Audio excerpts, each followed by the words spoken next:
Good morning. We're here in an attic space, going to go over safe practice and how to observe your typical attic space.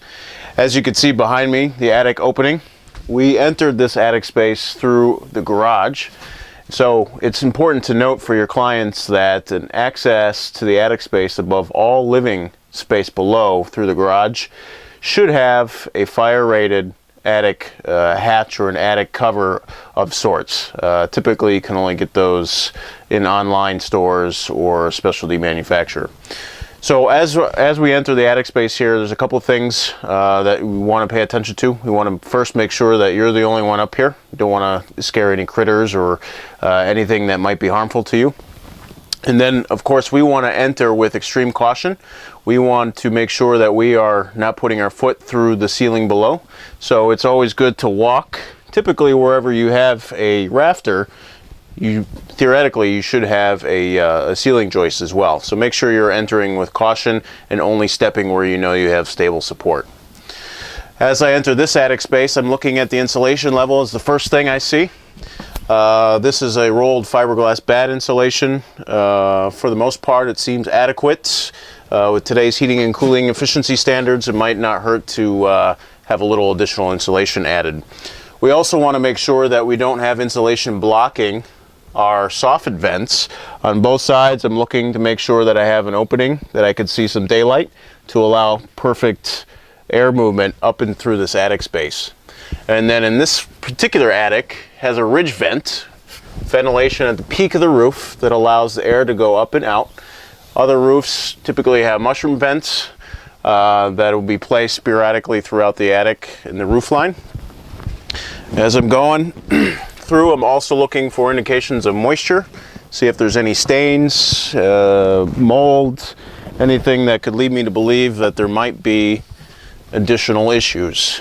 I do see some minor staining over here, but doing my research, this roof was put on just a few years ago, so it very well could have been from a prior issue.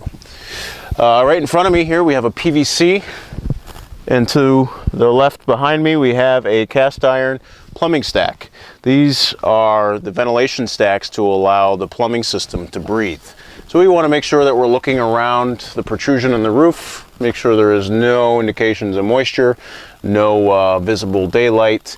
We want to make sure that the connection is in place and no breaks. We don't want any sewer gases getting out. So those look good. Coming through, I see electrical conduit, which is good. It's all in place, it's all tacked down. And then I also see some foam canisters, which in this particular home was used to cover the can lights or the recessed lighting in the home below. So we want to make sure that these are in place. We don't have anything that could potentially be a fire hazard touching any electrical.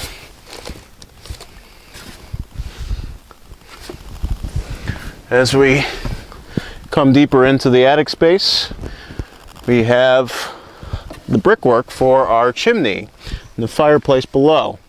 So it's very important that we take a look at the brickwork to make sure that the mortar is in place. We don't have any loose brick. We're also looking at moisture stains around the fireplace chimney stack here. There is some decay staining up here. Again, as I noted, the roof was only put on a few years ago, so what's visible up here may very well have been prior to the roof replacement. It's certainly beneficial for the client to double check with the existing homeowner if they know anything about that. And of course, you can only report what you can see. If you deem an attic space to be unsafe to move around or an influx of insulation, then just make sure you take a good panoramic shot of the attic space. Look around to see what you can see. And then, of course, you'll have notations in the inspection report.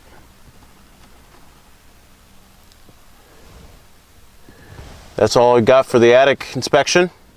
Look forward to further episodes on BKU on how to perform a home inspection.